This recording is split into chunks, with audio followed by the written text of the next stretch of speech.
वार्ता में स्वागत है। आज हम सबके साथ में वरिष्ठ प्रवक्ता भारतीय जनता पार्टी और राज्यसभा के सांसद डॉक्टर सुधांशु त्रिवेदी जी हैं। मैं उनसे आग्रह करूंगा कि बिना किसी डिले के इस प्रेस वार्ता की शुरुआत करेंगे। आदरणीय सुधांशु जी।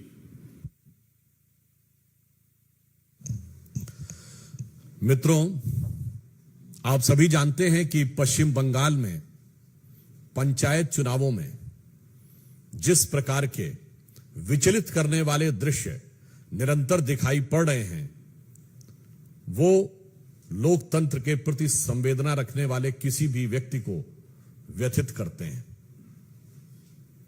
हिंसा का जो तांडव दिखाई पड़ रहा है,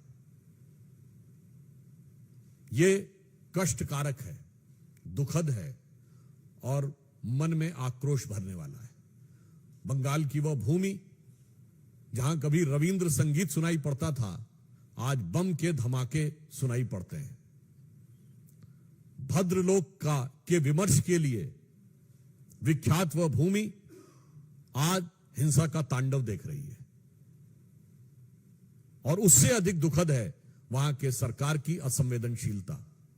भारतीय जनता पार्टी के कार्यकर्ताओं पर जिस प्रकार के हिंसक और प्राणघातक हमले हो रहे हैं, 25 से 30 ऐसी घटनाओं की तो हम लोगों के पास सूची है जिसमें गंभीर रूप से हमारे कार्यकर्ता घायल हुए हैं और उनके ऊपर प्राणघातक हमले हुए हैं।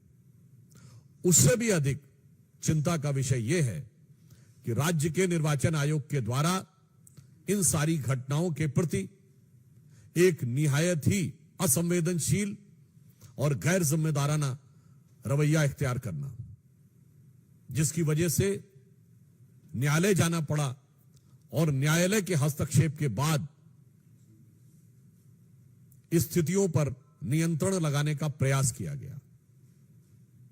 पश्चिम बंगाल की सरकार, पश्चिम बंगाल की पुलिस जिस प्रकार से बर्ताव कर रही है, यह देश के लोकतांत्रिक और चुनावी इतिहास में एक बहुत काला अध्याय है। एक फैक्ट आपके सामने रखना चाहता हूं कि अंतिम दिन तृणमूल कांग्रेस के 40,000 से अधिक लोगों ने नामांकन किया और पश्चिम बंगाल में 341 ब्लॉक हैं।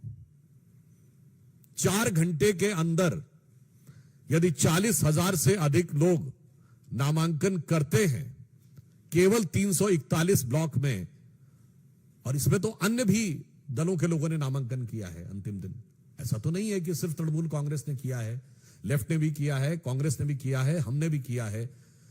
यानी औसतन एक व्यक्ति के नामांकन का समय 2 मिनट के आसपास आता है।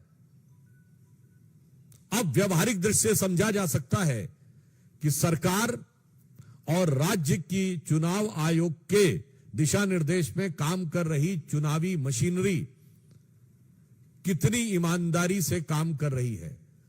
यदि एक नामांकन पत्र को सरसरी नजर से भी देखना हो कि उसके अंदर कोई गलती नहीं है, तो वो 2 मिनट में नहीं देखा जा सकता।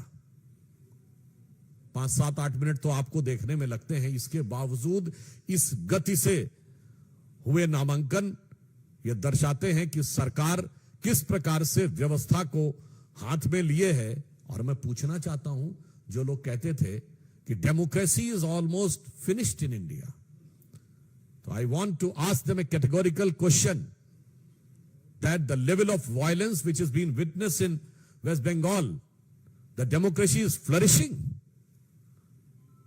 और इट इज वैनिशिंग। ये लोकतंत्र का उद्भव दिख रहा है या तिरोभाव दिख रहा है? और जिस प्रकार से नामांकन की प्रक्रिया का मैंने उदाहरण बताया, क्या ये लोकतंत्र का उपहास नहीं है?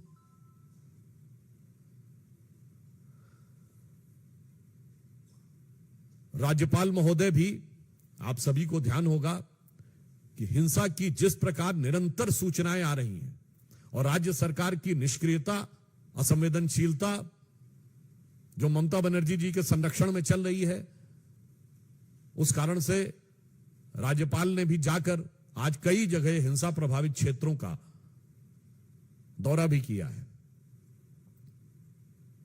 मैं यह भी बताना चाहता हूं कि इस प्रकार के घृणा, हिंसा और प्राणघातक हमलों के दौर में भी भारतीय जनता पार्टी के 50,000 से अधिक कार्यकर्ताओं ने अपना नामांकन किया है। यानी इन प्रतिकूल परिस्थितियों में भी भारतीय जनता पार्टी के कार्यकर्ता पूरी दृढ़ता के साथ, साहस के साथ उस जुल्म और ज्यादती को सहते हुए लोकतंत्र की लड़ाई लड़ने के लिए आगे बढ़ रहे हैं। और मैं तृणमूल कांग्रेस की सरकार और ममता बनर्जी जी को यह कहना चाहता हूं कि आप याद रखिए कि ये आगजनी का जो खेल, जो हिंसा का खेल आप खेल रहे हैं, यही इससे पूर्व कम्युनिस्ट सरकारें करती थी। और उनका हश्र क्या हुआ? लोकतंत्र में जनता जनार्दन है और जिस प्रकार का अत्याचार और अनाचार हो रहा है उसकी पराकाष्ठा पूर्ण हो रही है। तो मैं उन्हें सुझाव और आगाह करते हुए यह कहना चाहूंगा कि जो अटल जी की कविता की पंक्ति थी कि चिनगारी का खेल बुरा होता है, चिनगारी का खेल बुरा होता है, औरों के घर में आग लगाने का सपना अपने घर में ही अक्सर खरा होता है। तो जो कुछ ये कर रहे हैं, और इसी के साथ मैं समस्त विपक्षी दलों से पूछना चाहता हूं कि लोकतंत्र का जो स्वरूप, हिंसा से घायल स्वरूप दिखाई पड़ रहा है, पश्चिम बंगाल में जो मां माटी मानुस की बात करती थी, वहां भारत मां के विरुद्ध खड़ी हुई शक्तियां प्रबल, माटी खून से सनी हुई और मनुष्यता पूरी तरीके से व्यथित और कलंकित नजर आ रही है। उसके बाद भी किसी विपक्षी दल को इसके लोकतंत्र में कोई समस्या नजर नहीं आ रही। अतः हम सरकार को आगाह करना चाहते हैं और साथ ही साथ यह कहना चाहते हैं कि उनको अपने संवैधानिक कर्तव्य का पालन करना चाहिए और राज्य के चुनाव आयोग, जो कि अपने संवैधानिक दायित्व का नैतिक और संवैधानिक दृष्टि से अपेक्षित निर्वहन नहीं कर रहा है, उनको भी अपने दायित्व का निर्वहन करना चाहिए। और भारतीय जनता पार्टी के समस्त कार्यकर्ताओं के हौसले का हम सम्मान और अभिवादन करते हैं। धन्यवाद।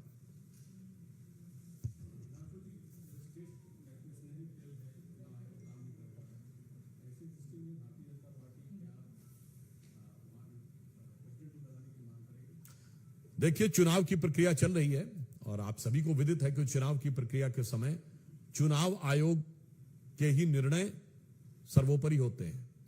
इसीलिए मैंने चुनाव आयोग यानी राज्य के चुनाव आयोग को से यह अपेक्षा की है कि वो अपने संवैधानिक दायित्व का नैतिकता के साथ पालन करें।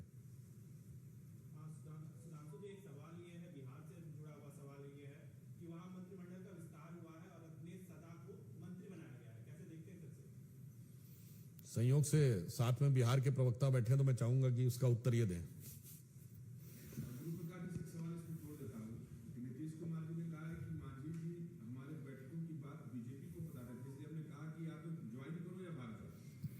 नहीं, देखिए, हमें ये समझने की आवश्यकता है, आज बिहार में जो महागठबंधन का स्वरूप है वो शुद्ध रूप से पिछड़ा विरोधी है, दलित विरोधी है, गरीब विरोधी है, शोषित विरोधी है। आखिर क्या कारण है कि इन्हीं नीतीश कुमार जी के साथ उपेंद्र कुशवाहा जी, उनके स्वाभिमान के साथ समझौता हो रहा था। जीतन राम मांझी जी मूसर समाज से आते हैं, महादलित समाज से आते हैं, आपको बर्दाश्त नहीं हो रहा था। यह महागठबंधन का असल चाल, चेहरा और चरित्र है। जो नीतीश कुमार जी आजकल दिल्ली का दौरा लगा रहे हैं, आप बिहार में तो अपनी सरकार को संभाल के रख नहीं पा रहे हैं। और जो विजुअल्स हमारे सामने आए हैं, आप जिस मंत्रिमंडल शपथ ग्रहण की बात कर रहे थे, वरिष्ठ नेता हैं रत्नेश सदा जी, महादलित समाज से आते हैं, तेजस्वी जी के पैर छू रहे हैं। यह संवेदनशीलता की पराकाष्ठा है। जिनके पिता जो राष्ट्रीय जनता दल सामाजिक न्याय की बात करती थी, आज वो सामाजिक अन्याय का सबसे बड़ा उदाहरण बन गया है। एक दलित महादलित समाज से आने वाला व्यक्ति जब मंत्री पद की शपथ लेता है तो अपने से उम्र में छोटे, आयु में तो छोटे हैं ही, राजनीतिक अनुभव में भी छोटे हैं। रत्नेश जी दलित समाज से आते हैं, अपने दम पे विधायक बने हैं, अपने दम पे मंत्री बने हैं, लेकिन उनको भी तेजस्वी यादव जी का पांव छूना पड़ रहा है। इससे देश भर में दलित समाज, महादलित समाज, गरीब समाज आज अपमानित महसूस कर रहा है। हमें जानने की आवश्यकता है, ये वही लोग हैं जो जातिगत जनगणना की बात करते थे, लेकिन सामाजिक न्याय के नाम पे शुद्ध रूप से आपने अपने आप को और अपने परिवार को आगे बढ़ाया है। डिप्टी सीएम तेजस्वी यादव जी, मंत्री कौन? तेज प्रताप यादव, राज्यसभा कौन? मीसा भारती, नेता कौन बनेगा विधान परिषद में? तो माता बनेंगी। आपके सामाजिक न्याय की कल्पना में आप परिवार से आगे गए नहीं और आए दिन दलित, महादलित, गरीब शोषितों का अपमान कर रहे हैं। ये देश देख रहा है, दलित समाज देख रहा है।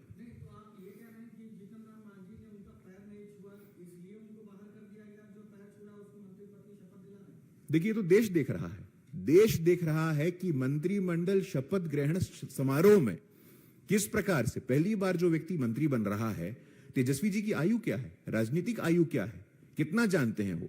लेकिन इस प्रकार से ये सामंती जो प्रथा है, पैर छूने की जो प्रथा है, सामंती प्रथा है, आप अपने अंदर लागू कर रहे हैं। ये कुछ और नहीं है, उनका असल चाल चेहरा चरित्र है। सामाजिक न्याय के नाम पे आपने जो लोगों को ठगा है, आप एक्सपोज हुए हैं आज।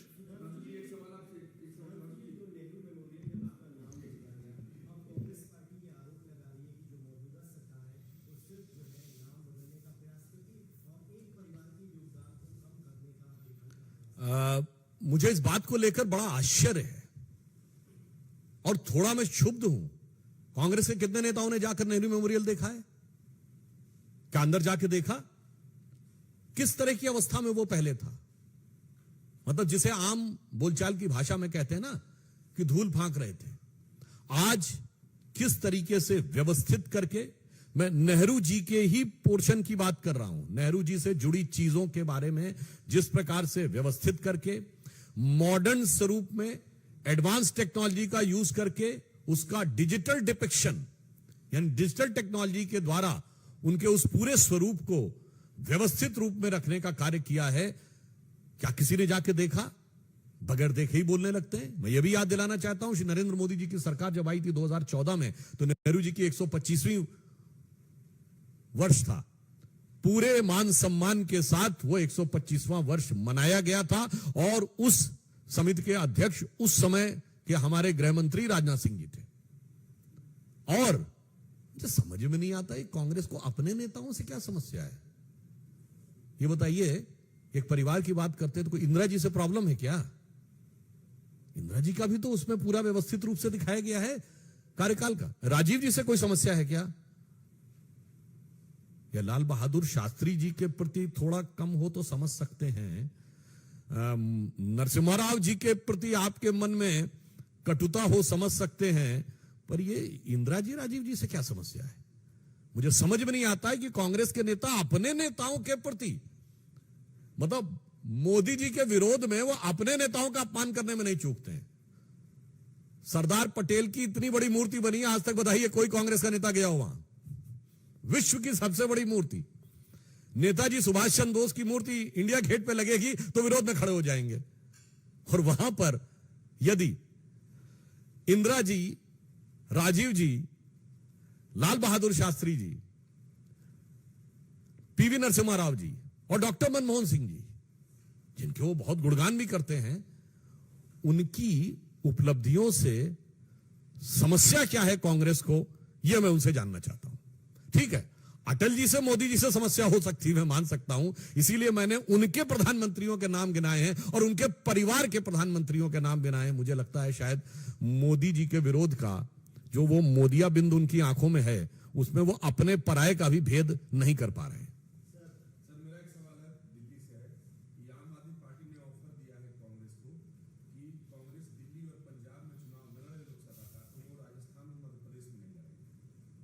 अब देखिए, दोनों एक दूसरे को ठेलते हुए कहां तक पहुंचे हैं ये उनके ऊपर है। आम आदमी पार्टी की पालकी ढोकर सत्ता की दहलीज कांग्रेस ने पार कराई थी, और फिर ऐसा पार कराया आम आदमी पार्टी ने कि वो पूरी रियासत ही चली गई उनके हाथ में। तो जो एक कहावत होती ना, दोनों एक दूसरे को ठेलते हुए कब कूप में गिरने की कोशिश करेंगे, तो उस पर मुझे लगता है दोनों का अंदरूनी मामला है, हमें कोई टिप्पणी करने की आवश्यकता नहीं।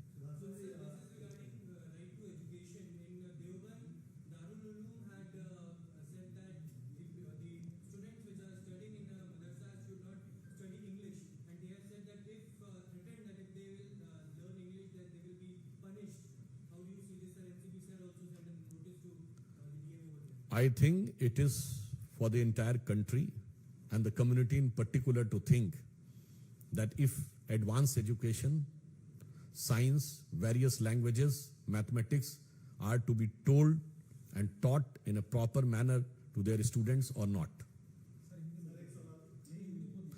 देखिए, इस तरह के आरोप लगाने वालों के लिए मैं कहना चाहता हूं संपूर्ण देश और समुदाय विशेष दोनों के लिए कि क्या वो नहीं चाहते कि उनके बच्चे आधुनिक शिक्षा, विज्ञान, गणित, भिन्न भिन्न भाषाओं, इनके बारे में उन्हें जानकारी मिलनी चाहिए अथवा नहीं।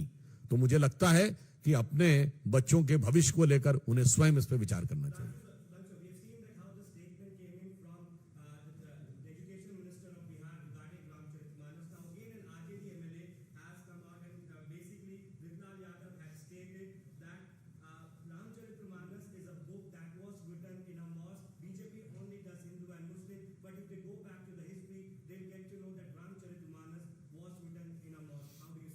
वैसे सब लोग जो बहुत ज्ञान देव पाणे बन जाते हैं, उनके लिए मैं ये कहना चाहता हूं कि आपको पता रामचरितमानस में लगभग कितने शब्द हैं?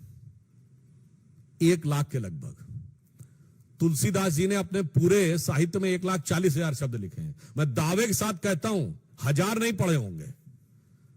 तो मुझे लगता है कोई बात नहीं, एक कहावत है कि लागी छूटे ना, अब तो सनम चाहे जाए जिया।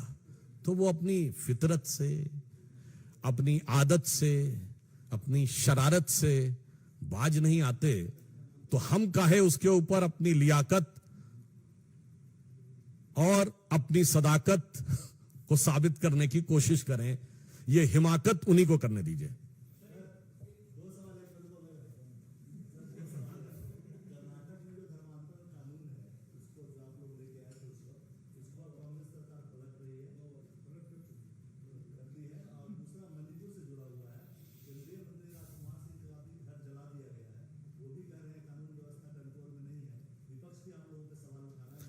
देखिए, मणिपुर के विषय के ऊपर केंद्र सरकार पूरी सतर्कता और संवेदनशीलता के साथ नजर भी रखे है और हर संभव प्रयास कर रही है। आपको याद हो कि जैसे ही ये मणिपुर की हिंसा शुरू हुई थी, केंद्रीय गृह मंत्री आदरणीय अमित शाह जी कर्नाटक के चुनाव का प्रचार छोड़कर सीधे मणिपुर पहुंचे थे और वहां पर जाकर बैठक भी ली थी। और जो आपने दूसरा प्रश्न किया, मैं सिर्फ ये कहना चाहूंगा कि धर्म को राजनीति से जोड़ना और राजनीति के चश्मे से धर्म को देखने का जो प्रयास है विपक्षी दलों का, उनको इससे बाज आना चाहिए।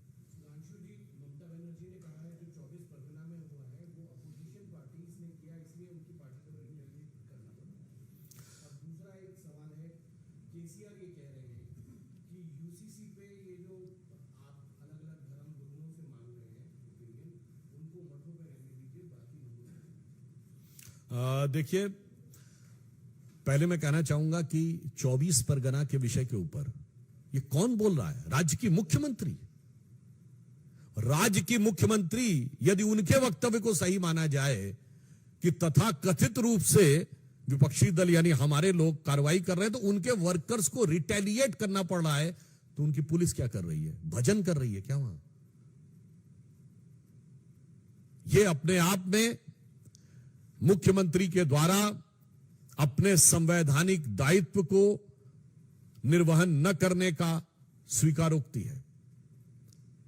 और ये इस प्रकार के आरोप वो हमारे ऊपर पिछले 10-11 वर्ष से लगाते रह चुके हैं। मैं पूछना चाहता हूं, कितने मामले में उनकी सरकार ने कोर्ट से कन्विक्शन करवा दिया? 12 साल। और आरोप आप लगातार लगा रहे हैं, इन्होंने किया, हमारे पास सबूत है। क्या सबूत था? इसलिए वास्तविकता यह है कि यह दमनकारी सरकार है और ममता जी को याद रखना चाहिए, उन्होंने स्वयं कम्युनिस्टों का वो दमन झेला था, तब भारतीय जनता पार्टी ने उनकी मदद की थी, और आज वो खुद जो कार्य कर रही हैं, जनता ने वो सबक कम्युनिस्टों को भी सिखाया था, और जो कार्य तृणमूल कांग्रेस कर रही है, तो समझिए वो अपने तृण और मूल दोनों में मट्ठा डालने का काम कर रहे हैं। देखिए, जो उन्होंने कहा, देखिए यूसीसी की जहां तक बात है, अनेक राज्यों ने इसके ऊपर अपना निर्णय लिया है। विधि आयोग ने यदि अपनी किसी कार्रवाई के तहत कोई सुझाव मांगे हैं, तो ये एक सामान्य वैधानिक और प्रशासनिक प्रक्रिया है, इसमें किसी को कोई आपत्ति नहीं होनी चाहिए। और जहां तक उन्होंने धर्म गुरुओं की बात कही, तो हम ये कहना चाहेंगे कि ये तो वो पार्टियां हैं जो सबसे ज्यादा किसी पर्टिकुलर मजहब के लोगों के सामने जाके कदमबोसी भी करते हैं, सिजदा भी करते हैं और समर्थन भी मांगते हैं। और आज से नहीं मांग रहे हैं, 40 साल से मांग रहे हैं, भिन्न भिन्न। मतलब मैं, उनकी पार्टी नहीं थी 40 साल से, मगर गोत्र तो वही है ना, इसलिए मैंने बोला। बहुत बहुत आभार और धन्यवाद आप सबका। धन्यवाद।